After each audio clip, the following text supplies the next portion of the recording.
Remember when Eddie Cibrian and LeAnn Rimes got married after their infamous affair and she kept saying in the media that she doesn't believe in regrets? I do. It was 2008. The Juno soundtrack was #1 on Billboard. Anyone else but you should be the theme song for this episode. Twilight dominated the box office. Britney made a Guinness World Record-breaking comeback, and 35-year-old Eddie Cibrian headed to the Great White North, Canada, to film Northern Lights that November with 26-year-old singer LeAnn Rimes. By March of 2009, rumors were so whirling that Eddie and LeAnn were more than just friends. Eddie denied that rumor, claiming that it was completely fabricated. But of course, he would say that since both he and LeAnn were married to other people. And hopefully you know, as per my last email video, that Eddie was married to Brandi Glanville, while LeAnn was married to dancer Dean Charmay. Now, Dean and LeAnn got married young. He was 20 and she was 18. He said that their marriage was already on the rocks when the affair happened, that years of sacrifice for LeAnn's career caused resentment. He wanted to build a family with her, but felt it was unfair to ask her to put her career on the back burner. And that caused some deep-seated animosity. Dean also hated living in LA and didn't enjoy their Bel Air lifestyle. Meanwhile, a friend of LeAnn's also claimed that she and Eddie were not in a relationship, but that there are some feelings there, but it's too early to tell if it's going to develop and if she's done with her marriage. And while both Eddie and LeAnn claim that absolutely nothing happened on set, Dean says otherwise, stating that he had left Canada to go to the US for a week, and when he returned to set, everything had shifted. He saw LeAnn and Eddie playing pool, and once he noticed the body language and the way the two were interacting with each other, his stomach dropped. He ended up leaving set, not wanting to be the pathetic husband hanging around. And it didn't help that he was the one who pushed LeAnn into doing the movie, wanting her to fulfill her dreams of acting.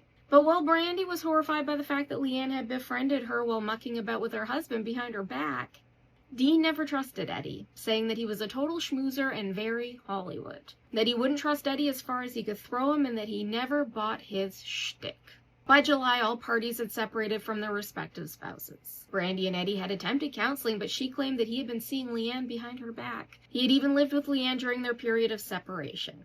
What a mensch. That August, Eddie was lamenting to the media about how, when you reach a certain point in your career, you're placed in this unfair fishbowl. Things unfortunately get magnified. We are all human. We are all not perfect.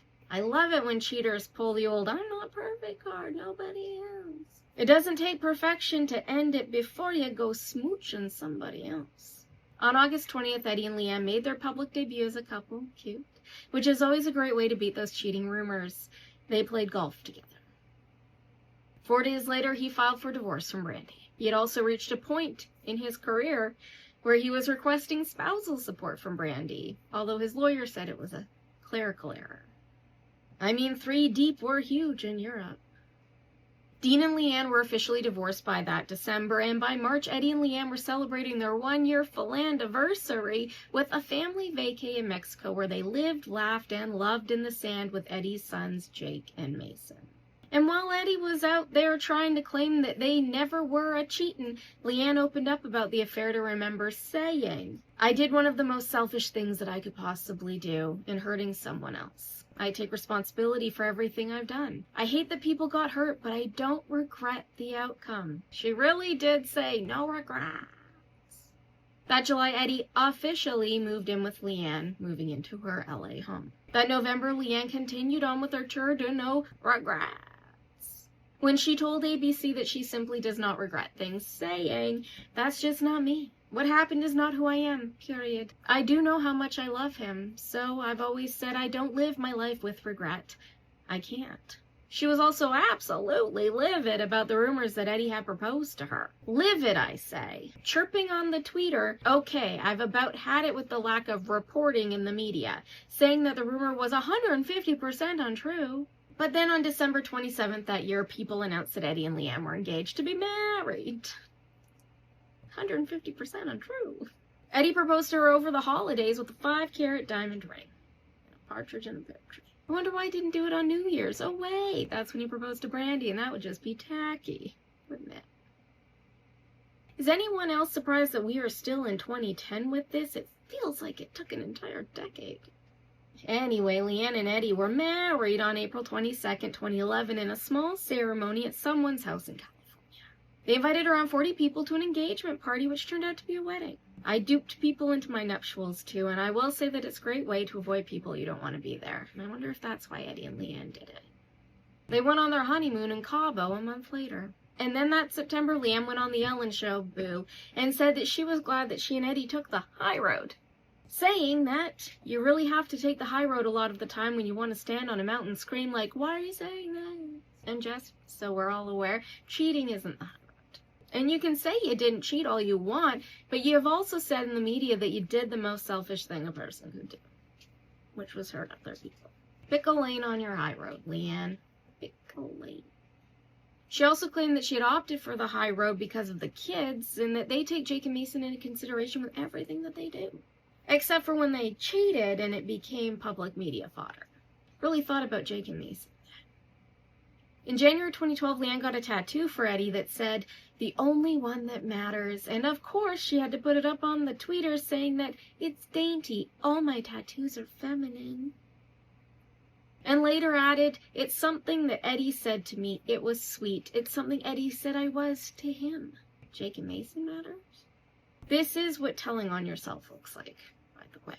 Speaking of telling on yourself, on April 27th, 2012, Eddie and Leanne celebrated their one-year anniversary by renewing their vows. So,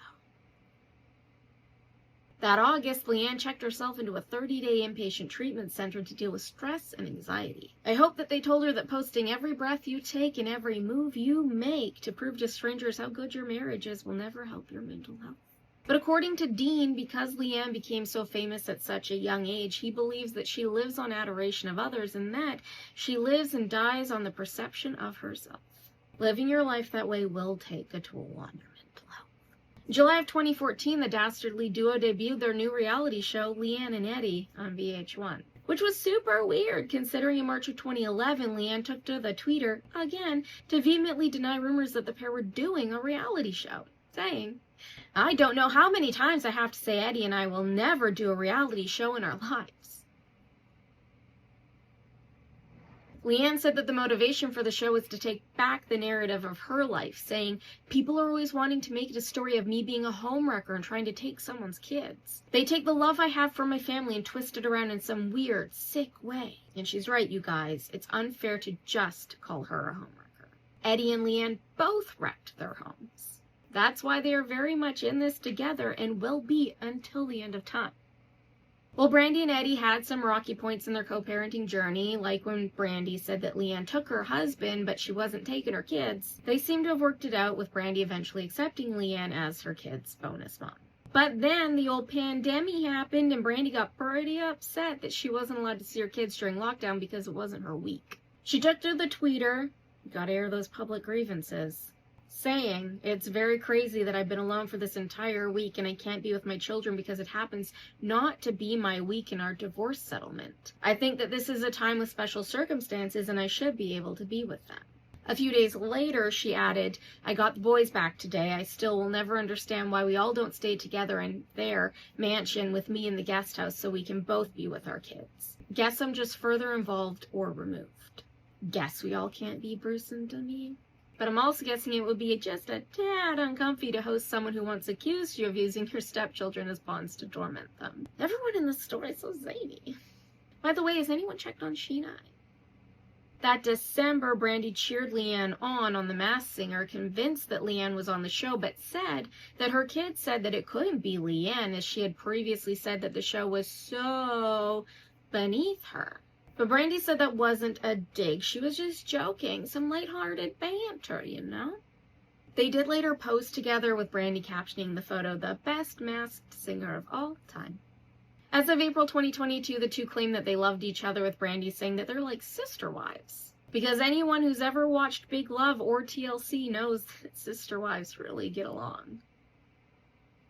As for Dean, he married photographer Sarah Silver in 2011. He also traded in dancing for cooking. Sarah and Dean divorced in 2016. Then he married Vanessa Black in 2018, and they had one fetal collab named Atlas before divorcing in 2021. Then he got engaged to HGTV's Sabrina Soto, but they never made it down the aisle and called off the engagement in 2022. I hope you enjoyed this little trip down memory lane. If so, please save it and send it to your friends. You can even click that little copy link to help spread the good word of the cult. Don't forget to follow me on the tube and the gram just in case. And don't forget that we have stickers and a bookmark and a pin if you want to show off your indoctrination with pride. Good day, and may the cult be with you.